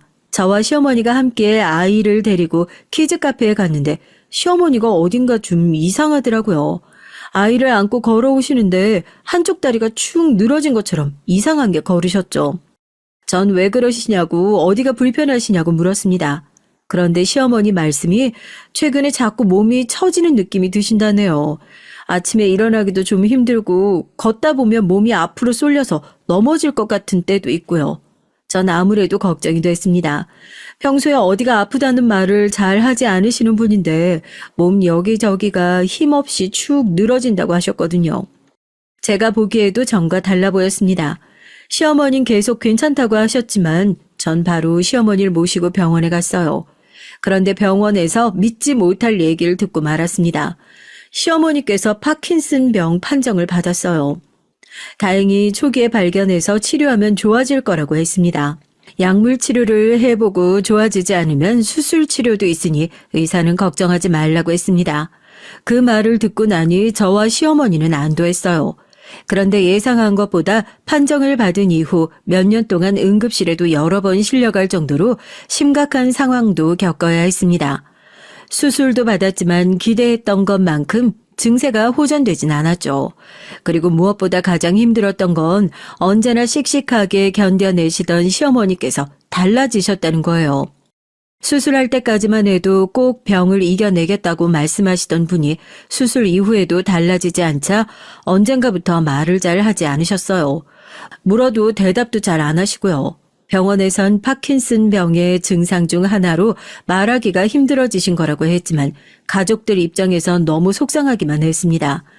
가족들은 시어머니 앞에서 티를 안 내려고 노력했지만 모두 다 시어머니에게 많이 의지하고 있었던 터라 시어머니의 병증이 깊어질수록 다들 많이 힘들어했어요. 특히나 시아버지께서 많이 힘들어하셨습니다. 이게 다 당신 때문이라면서 견디기 힘들어하셨죠. 그토록 좋아하시던 술까지 끊으시고요. 이게 다 나 때문이야. 당신이 평생 나 때문에 마음고생하느라 몸이 망가진 거라고. 시아버진 지난 날을 후회하셨습니다. 이럴 줄 알았으면 시어머니 말대로 젊고 건강했을 때 술도 좀 끊고 시어머니와 더 많은 시간을 보냈어야 한다고요. 두 아들에게도 당부를 하셨어요. 인생은 어떻게 될지 모르니 나중에 후회할 일은 하지 말라고요. 시어머니는 씩씩하게 치료를 잘 받으셨습니다. 가족들은 일말의 기대감을 안고 시어머니가 좋아지길 바랐고요. 그러던 와중에 좋은 일이 생겼습니다. 시동생이 결혼을 했어요. 오래 연애하고도 결혼 생각이 전혀 없었던 시동생이 갑자기 무슨 바람이 불었는지 결혼을 결심했다고 하더라고요. 아무래도 시어머니가 매일같이 얘기하시던 소원을 들어드리려고 결혼을 결심한 것 같았습니다. 시어머니가 파킨슨병 판정을 받으셨을 때 시동생에게도 부탁하셨거든요. 엄마 몸 굳어서 휠체어 타기 전에 우리 막내 결혼식은 혼자 꼭 걸어서 들어가고 싶어. 엄만 무슨 그런 소리를 해. 엄마가 휠체어를 왜 타? 엄마 다시 금방 건강해질 거니까 다신 그런 소리 하지 마. 사람은 언제나 최악을 상상하잖아요. 시어머니도 말은 안 하셨지만 많이 무서우셨던 것 같아요. 시동생이 결혼해서 알콩달콩 살면서 손주까지 낳는 것까진 기대 안 해도 결혼식장에 들어가는 모습만이라도 보고 싶다고 하셨죠. 전 시어머니께서 그런 소리를 할 때마다 화를 냈어요. 어머니가 씩씩하게 잘 견뎌내셔야 해요. 손주들 다 커서 시집 장가가는 것까지 봐 보셔야죠. 그래도 그런 시어머니의 마음이 통했는지 시동생은 곧바로 식을 올렸습니다. 결혼식 당일 시어머니의 컨디션이 많이 좋진 않으셨지만 그래도 시아버지의 부축을 받으시며 화촉 점화도 직접 하셨고요. 그래도 다행이었던 건 시동생 결혼식 이후 시어머니 컨디션이 많이 좋아지셨다는 겁니다. 그래서 가족들 모두 한시름 놓았죠. 그러던 중 저에게 일이 하나 생겼어요. 제가 회사에서 주최하는 사내 공모전에서 입상을 해서 해외 지사 근무 기회가 주어졌습니다. 가족들까지 다 함께 다녀올 수 있는 좋은 기회였죠. 좋은 기회라는 걸 너무나 잘 알지만 전 남편에게 말하지 않았습니다. 시어머니가 아프신데 저조차고 하루 이틀도 아니고 1년을 떠나 있을 수는 없었거든요. 그 사이에 시어머니가 안 좋아지기라도 하시면 제가 너무 속상할 것 같아서요. 그런데 남편이 회사에 아는 동료가 많다 보니 제 얘기를 들은 거예요. 남편은 제가 시어머니 때문에 해외 근무를 포기했다는 사실을 알고 제게 화를 냈습니다. 당신이 해외 지사 가서 근무하고 싶어 했던 거 내가 다 아는데 그 좋은 기회를 이렇게 날리면 안 되지. 우리 어머니 걱정돼서 그러는 거면 당신만 다녀와. 내가 여기서 우리 아들이랑 어머니 돌보면서 있을 테니까. 남편은 해외 근무를 저만 다녀오라고 했어요. 시어머니가 오랫동안 투병 생활을 하시면서 제가 매번 병원도 모시고 가고 입원하시면 간호하느라 고생한 걸 아는데 하고 싶은 일까지 못하게 할 수는 없다고요. 전 고민 끝에 저만 해외 근무를 다녀오기로 했습니다. 시어머니 몸도 안 좋으신 와중에 제 얘기를 들으시고는 무조건 다녀오라고 하셨고요. 그때까지 버티고 있을 테니 걱정하지 말라고요. 그런데 예상 외의 복병이 있었습니다. 바로 시아버지였어요. 시아버진 절 따로 방으로 불러내시더니 눈물까지 훔치면서 얘기를 하시더라고요. 애미야, 내가 이기적이라는 거 잘 알지만 해외 가기로 한 거 안 가면 안 되겠니? 네 시어머니가 어떤 사람이냐? 네가 애 낳고 일 그만둘 뻔했을 때 하고 싶은 일 하라면서 본인이 먼저 나서서 네 아들 다 키워줬잖니. 그뿐이니 자기 아들보다 너를 더 챙기고 예뻐했는데 너마저 없으면 어떡해. 시아버지의 말을 듣는데 저도 울컥했어요. 시아버지 말이 다 맞았어요. 시어머니가 저에게 어떻게 해주셨는데 시어머니가 몸도 못 쓰시고 병상에 누워 계시는데 제가 훌쩍 떠나버리는 건 말이 되지 않았습니다. 그런데 시아버지가 제게 하신 얘기를 밖에서 듣고 있던 동서가 저를 살짝 불러냈어요. 형님, 왜 아무 말도 안 하고 가만히 계셨어요? 해외 지사 꼭 가고 싶다고 솔직히 얘기를 하셨어야죠. 시아버지 속을 몰라서 그래요. 시어머니 병원에 들어가시면 형님 부려 먹으려고 그러는 거잖아요. 동선 젊은 친구라 그런지 매사에 저보다 솔직하고 똑 부러졌습니다. 결혼 준비할 때도 보니까 본인의 의사 표현을 당당하게 잘하더라고요. 지금이야 저도 시아버지와 가까워져서 괜찮지만 사실 시아버지를 처음 만났을 땐 좀 무서웠거든요. 시아버지가 덩치도 있고 인상도 우락부락한데다 목소리도 무지 커요. 아버님 말씀 때문만은 아니고 이래저래 걸리는 게 많아. 아이도 아직 어린데 애만 아빠한테 맡기고 가는 것도 그렇고 어머님도 저렇게 안 좋으신데 맏며느리가 돼서 곁에 없는 것도 마음에 걸리고. 형님, 가만 보면 엄청난 효부인 거 아세요? 요즘 세상에 어느 며느리가 시어머니 간호를 해요. 아버님 멀쩡하고 건강하신데 아버님이 다 알아서 하시면 되죠. 이래서 어른들도 자식들이 잘 길들여야 한다니까요. 형님이 처음부터 시어머니한테 잘하고 모시고 다니니까 시아버지도 당연한 줄 알고 다 형님한테만 맡기잖아요. 동서 말을 이해하지 못하는 건 아니었지만 전 동서 말처럼 모든 관계가 무자르듯 딱딱 정해져서 자를 수 있는 게 아니라고 생각했어요. 무엇보다 저와 시어머니의 관계는 동서가 생각하는 것처럼 일반적인 고부관계가 아니니까요.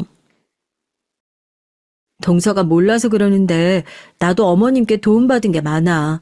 내가 어머님 모시려고 하는 건 의무적으로 하는 게 아니라 내 마음에서 우러나서 하는 거야.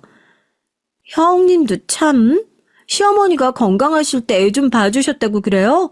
요즘 세상에 아들이 돈 못 벌어서 며느리가 맞벌이 해주면 시어머니가 애 봐주는 게 당연하지. 뭘 그렇게 미안하고 그러세요? 동서의 말을 듣다 보니 이건 어리고 솔직한 거와는 다른 문제 같았습니다.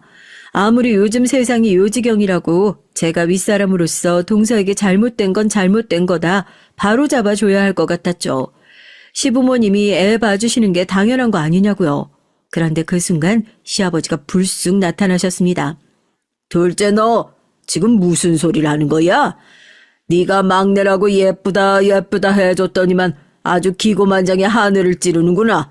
어디서 그럼 되먹지 않은 소리를 하고 있어? 시아버진 동서가 하는 소리를 다 들으셨는지 소리를 지르시며 핏대를 세웠습니다. 동서도 시아버지의 그런 모습을 처음 봤으니 놀랐는지 조금 전에 당당했던 모습은 사라지고 두 손을 공손히 앞으로 모으고 고개를 숙이며 잘못했다고 하더라고요. 저도 동서가 혼나는 게 당연하다고 생각해서 애써 말리지 않았어요. 요즘 며느리들이 다 자기 하고 싶은 대로 하면서 편하게 하고 산다지만 그것도 어디까지나 할 도리를 지키고 예의 범절은 지키면서 하는 거지. 엄연히 어른이 계시는 집에서 입을 함부로 놀렸으니 혼나도 싸다 싶었죠. 그런데 그 이후 동서와 시아버지의 관계가 어딘지 묘하게 불편해졌어요. 안 그래도 시어머니의 투병 생활로 집안이 조용할 날이 없었는데 동서와 시아버지가 눈에 보이지 않는 묘한 신경전을 자꾸만 벌이니까 다른 가족들은 불편했습니다. 한 번은 그런 적이 있었어요.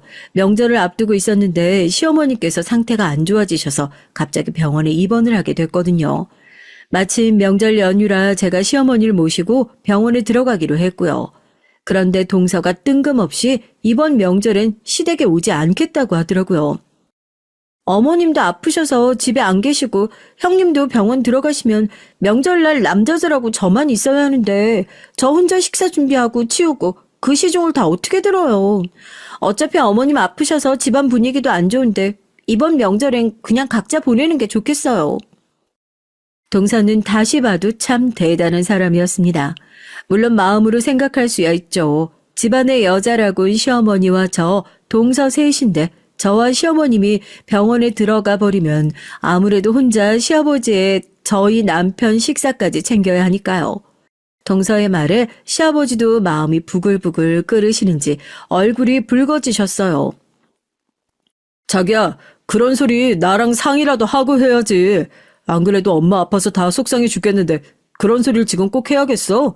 도대체 생각이 있는 거야, 없는 거야? 눈치를 보던 시동생이 먼저 나서서 한마디를 하니 시아버지도 참지 않고 동서를 몰아붙였습니다. 둘째, 넌 며느리로서 책임감이라는 게 전혀 없구나.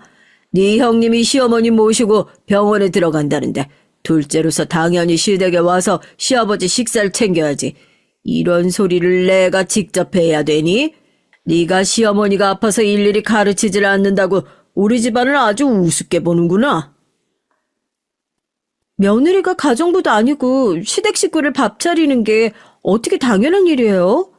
전 시아버지 밥상이나 차리라고 결혼한 거 아니니까 밥상 차릴 며느리 구하시면 다시 알아보세요. 시아버지와 동선 만나기만 하면 도대체 왜 저렇게 서로 으르렁대지 못해 안달인가 싶었습니다. 물론 동서가 아직 결혼한 지 얼마 되지 않아 집안 사정을 다 알지 못하고 성격도 자기 주장이 강한 편이라 잘 모를 수 있죠. 그럴 때마다 시아버지도 동서에게 좋게 타이르며 알려주시면 되는데 일일이 소리를 지르고 화를 내셨습니다. 결국은 명절날 동서는 친정에 가고 시동생만 시댁에 왔어요. 이번 명절은 각자 자기 집에서 보내기로 했다네요. 전체가 너무 나이가 든 건지 그때까지도 동서가 이해가 되지 않았죠. 그래봐야 하루 시댁에서 자는 건데 같이 음식해서 나눠 먹고 즐겁게 보내다 오면 되는 일을 뭘 그렇게 예민하게구나 싶었습니다. 그 하루를 못 참아서 꼭 저렇게 티를 내야 하나 싶었죠. 그런데 그 이후에도 동서는 시아버지와 많이 티격태격했어요. 제게도 은연중에 얘기하는데 시아버지가 며느리 단속을 너무 한답니다. 한 번은 시아버지께서 동서에게 결혼한 유부녀가 뭘 그렇게 회식에 자주 가냐고 했대요. 한 번 저녁에 전화가 왔길래 회식 중이라고 했더니만 남편 밥은 어쩌고 유부녀가 이 시간까지 술 먹고 있냐고 저한테 소리를 지르시더라니까요. 동서 회사가 남자 직원이 많은 남초 회사다 보니 시아버지는 그런 것도 신경이 쓰였나 봐요. 동서한테 술자리에 남자가 몇 명이나 묻기까지 하셨답니다. 그때부터 동선 시아버지에게 저녁에 연락이 오면 아예 받질 않았대요. 그뿐만이 아닙니다. 한 번은 시동생이 동서에게 병원 명함을 하나 줬대요. 시아버지 갖다 주라고 했다고요. 아버지가 잘 아는 병원이라고 예약해 놓으셨대. 가서 의사가 검사해 주는 대로 검사 받고 오라는데? 동선 무슨 검사인 줄도 모르고 시동생이 건넨 명함이 적힌 병원에 갔답니다. 그런데 알고 보니 산정검사를 예약해 둔 거였어요.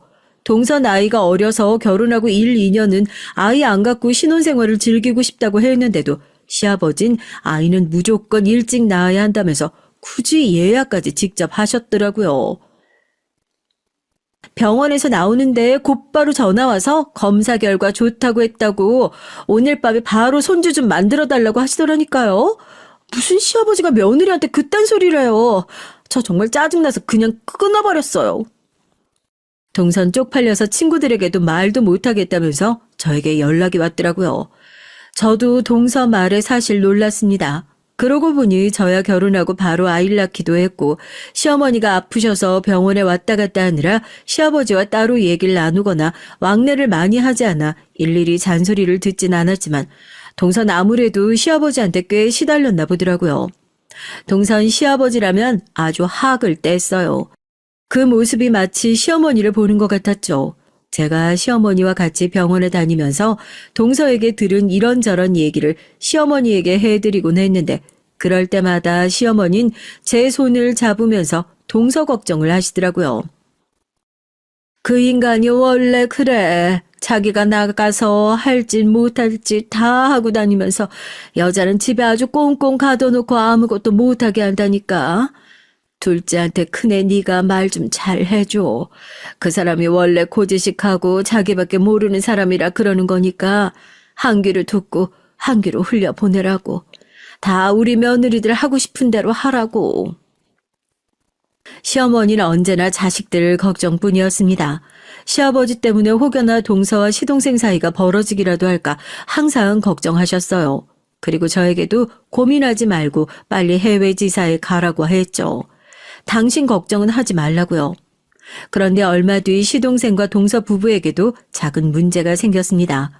동서가 임신 사실을 안 지 얼마 되지 않아 유산을 하게 된 거예요. 병원에선 임신 초기라 충분히 있을 수 있는 일이라고 했고요. 아이를 잃고 동서와 시동생은 많이 힘들어했습니다. 동서도 계획한 임신은 아니었지만 임신 사실을 알고 나서 태명을 짓고 아기 양말을 직접 만들 정도로 좋아했거든요.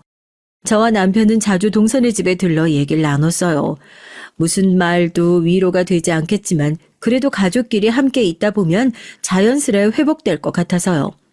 그런데 시동생이 큰 실수를 저지르고 말았습니다. 제가 퇴근하고 동서가 좋아하는 빵을 사서 잠깐 들렸는데 동서와 시동생 사이의 분위기가 이상하더라고요. 꼭 싸운 것 같았습니다.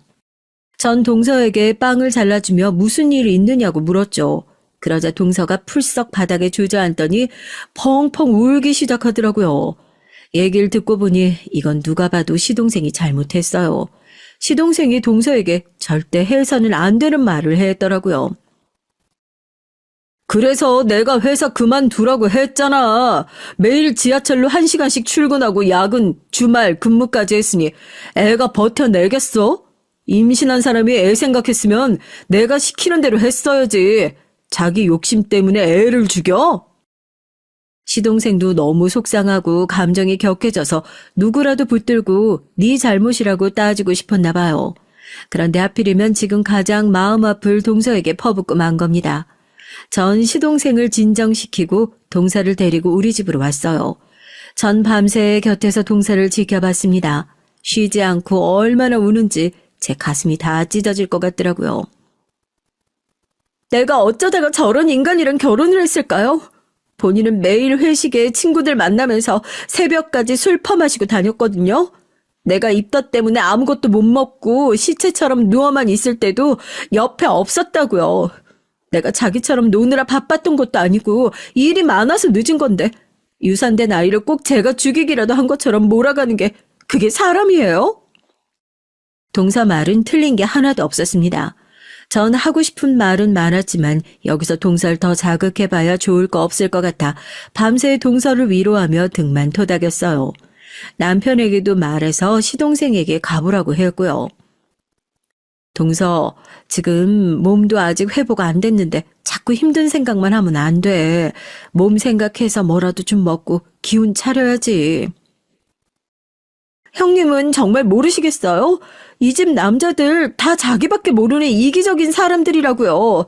아버님만 해도 그래요. 평생 술로 어머님 고생시켜서 마음 고생하시느라 아프신 건데 막상 시어머니 아프시니까 이제 와서 애처가라도 되는 것처럼 위하는 척 하시잖아요. 전 그런 남자들 보면 너무 소름 끼쳐요. 사실 말이 나와서 말인데 아버님 하신 것도 별로 없잖아요. 어머님 다 형님이 병원 모시고 다니고 입원했을 때도 형님이 계셨다면서요. 동서가 감정이 격해졌는지 안 해도 될 말까지 하더라고요. 전 이대로 안 될 것 같아 동서를 진정시켰습니다. 동서, 그게 무슨 말이야. 동서가 아직 결혼한 지 얼마 안 돼서 그러는데 부부라는 게 겉으로 보이는 거 가지고 다 알 수 있는 게 아니야. 아버님이 어머니께 얼마나 잘하려고 하시는데. 전 진심으로 그렇게 생각했습니다. 시아버지가 이제라도 시어머니에게 지극정성으로 잘하려고 하시니까요. 형님이야말로 아주버님이 형님 말 잘 들으시니까 모르시는 거죠. 저희 남편이 아주버님보다 훨씬 더 아버님을 많이 닮아서 제가 잘 안다니까요. 아버님 절대 변하실 분 아니에요. 동서는 결혼한 지 얼마나 됐다고 멋대로 가족들을 판단하고 마음대로 떠들었습니다. 전 듣다 이건 아닌 것 같아서 동서에게 그만하라고 했죠. 동서가 기분 안 좋은 건 잘 알고 이해하지만 그렇다고 우리끼리 시아버지 험담하는 건 아닌 것 같다. 우리 앞으로 말 좀 조심하자. 형님은 마음이 참 너그러워서 좋으시겠네요. 근데 형님도 남편한테 애를 죽였네 어쩌냐 하는 소리 들었으면 저처럼 하셨을걸요? 동서가 저번부터 시아버지에 대해 나쁘게 얘기하는 게 저로선 이해가 안 돼서 동서가 너무한다 싶었지만 최근에 힘든 일 겪었으니 동서 마음을 제가 헤아려야 할 것 같아 전 애써 말을 아꼈습니다. 얼마나 속상하면 저런 소리까지 할까 싶어서요. 그 이후 전 해외 지사 근무를 포기했습니다. 남편은 끝까지 괜찮다고 절 설득했지만 제 마음이 가는 대로 선택했어요. 집안 상황이 이런데 혼자 떠난다는 건 말이 되질 않으니까요. 전 시어머니의 곁에 남고 싶었습니다. 그게 훨씬 더 마음이 편한 것 같았어요. 제가 해외 지사에 가지 않겠다고 하자 누구보다 시아버지가 제일 좋아하셨습니다. 역시 큰 며느리라며 절 추켜 세우셨죠. 동선 그런 저를 답답해했고요. 물론 저도 아깝지 않은 건 아니에요. 가끔 밤에 자려고 누우면 내가 해외 근무에 갔으면 어땠을까 상상하며 떠올리기도 했지만 후회하진 않았습니다. 아이도 아직 어린데 곁에 있고 싶기도 했고요. 그로부터 얼마 뒤 시어머니 상태가 급격히 안 좋아지시더니 반년도 되지 않아 시어머니께서 돌아가셨습니다. 시어머니가 돌아가셨을 때 가족들 모두가 시름에 빠져 있었어요. 저와 남편은 시동생과 동서도 당연히 힘들어했지만 시아버지는 아예 식음을 전폐하고 누워만 계셨죠. 전 그런 시아버지가 걱정돼서 자주 찾아뵈려고 했고요. 그런데 시아버지께서 자꾸만 저희에게 오지 말라고 하십니다. 전 아버님이 좋아하시는 반찬이랑 간식 잔뜩 만들어놨다고 가져다 드리겠다고 했고요. 그런데 전혀 통하질 않았어요. 오긴 뭘 와. 나 이제 다 귀찮다. 너희 엄마도 내 곁에 없는데 먹으면 뭐라고 자면 뭐라겠어. 나도 나만의 시간이 좀 필요하니까 귀찮게 하지 말고 잠자코 좀 기다려.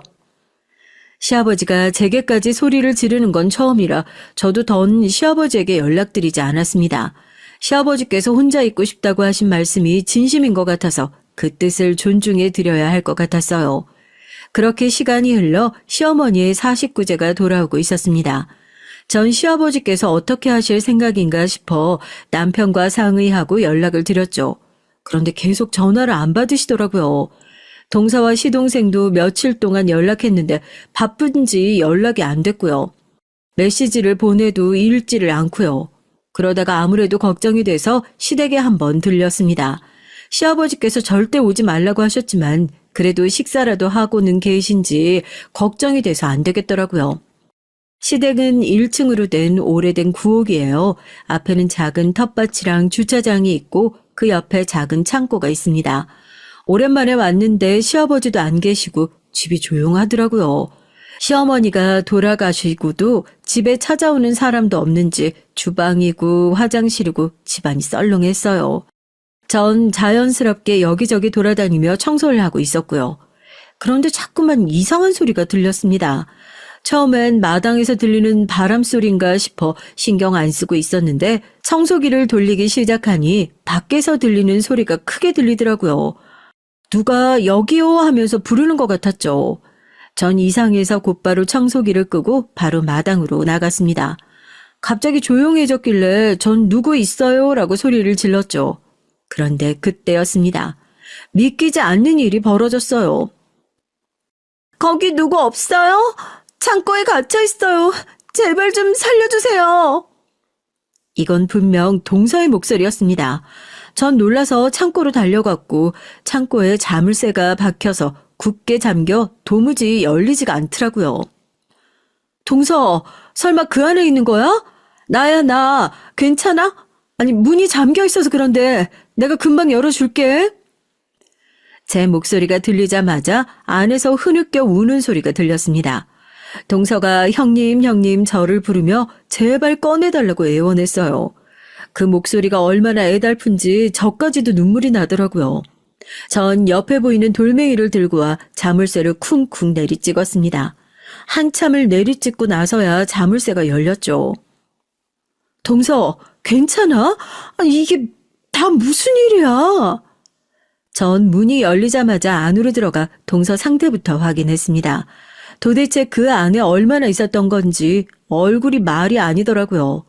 전 입고 있던 겉옷을 벗어 입혀주고 동서를 데리고 밖으로 나왔습니다. 제가 동서를 데리고 시댁 안으로 들어가려고 하자 동서가 노발대발 난리를 쳤어요. 저 안엔 절대 안 들어간다고요. 언제나 씩씩했던 동서가 도대체 왜 이러나 싶었죠. 전 우선 급한 대로 동서를 데리고 주차장에 세워둔 제 차에 태웠습니다. 히터를 켜고 몸부터 녹였죠. 잠시 뒤 정신을 차린 동서가 말을 하는데 전 경악을 금치 못했어요. 동서를 시댁 창고에 가둬놓은 사람이 다름 아닌 시아버지랍니다. 그 노친네 완전 미쳤어요. 정신병자가 따로 없다니까요. 제 뒤에서 다짜고짜 머리를 내리치더니 눈 떠보니까 저 창고 아니었어요. 그게 무슨 소리야. 시아버지가 동서 머리를 때린 것도 모자라서 창고에 감금을 했단 소리야? 전 놀라서 입을 다물지 못했습니다. 애써 감정을 추스르며 동서가 차분히 말을 하는데 기가 막히더라고요. 글쎄 얼마 전 아기를 잃은 일로 시동생과 계속 다투다 결국 이혼 얘기가 나왔대요. 동서는 이미 마음을 먹었답니다. 그래도 명색이 부부인데 함께 겪은 아픔을 극복하고 서로 위로할 생각은 안 하고 자꾸만 동서 탓만 하는 시동생과는 더는 못 살겠다고요. 그런데 시동생은 절대 이혼을 못한다고 했대요. 자기 인생에 이혼이란 실패는 없다고요. 동서가 시동생과 말이 통하질 않자 더는 안 되겠다 싶었는지 짐을 쌌답니다. 시동생이 없을 때 친정으로 가버리려고요. 그런데 마침 동서와 시동생 상황을 들으신 시아버지가 집으로 찾아오셨대요. 그것도 끊었던 술까지 먹고 말이죠. 둘째야, 네가 힘든 거 내가 왜 모르겠니? 하지만 그렇다고 절대 이혼이 답은 아니다. 네 남편 능력 있어, 인물 좋아. 어디 하나 빠지는 거 없는데 네가 어디 가서 또 그런 남자를 만나? 시아버진 애써 타이르는 듯 싶더니만 또 동서의 심기를 건드린 거죠. 동서는 시아버지의 만류에도 자리를 박차고 일어났답니다. 제발 그만 좀 하세요. 전 무슨 일이 있어도 아버님 아들이랑 이혼할 거니까 그런 줄 아세요. 동서가 자리에서 일어나려던 그때 시아버지가 험악한 표정으로 다가와 뭔가 딱딱한 물건으로 머리를 쳤대요. 충격은 거기서 끝이 아니었습니다. 쓸데없는 고집만 센 년 같으니 우리 집안에 너처럼 드센 며느린 나도 본 적이 없어. 네 시어머니랑 네 형님 보면 몰라? 여자는 무조건 나긋나긋해야 남자한테 사랑을 받는 거라고요. 지 주제에 우리 아들 정도면 감지덕지지. 어디서 감히 이혼 얘기를 짓거려? 쓰러져 정신이 아득한 와중에도 시아버지의 막말이 그대로 다 들렸대요. 거기다가 동서가 역시나 똑 부러지는 게 그 와중에 핸드폰 녹음기를 켜서 바지 주머니에 넣었답니다. 나중에 배터리가 다 돼서 핸드폰이 끊어지긴 했지만 시아버지가 동서를 질질 끌고 창고로 가는 동안 떠드는 소리가 다 녹음되긴 했더라고요. 동서가 제게 녹음된 내용을 들려주는데 전 끝까지 들을 수가 없었어요. 온몸에 소름이 끼쳐서 더 듣고 싶지도 않았습니다.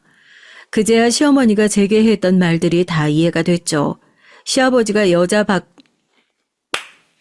시아버지가 여자가 밖으로 도는 거 싫어하고 집에만 있는 걸 좋아한다는 소리요. 그래서 제가 외국 지사에 간다고 했을 때도 그렇게 말리신 거죠. 전 그 자리에서 바로 경찰에 신고했습니다. 시아버진 끝까지 혐의를 부인하려고 했지만 이미 동서의 정황과 주변 CCTV에 찍힌 증거가 확실해서 바로 수사를 받게 됐어요. 그 일로 집안을 발칵 뒤집혔습니다. 며느리가 아들이랑 이혼한다는데 그걸 가만히 지켜볼 시아버지가 어디 있습니까? 난 절대 며느리 다치게 할 생각은 없었어요. 단지 이혼 안 한다고 할 때까지만 데리고 있으려고 한 거라고요.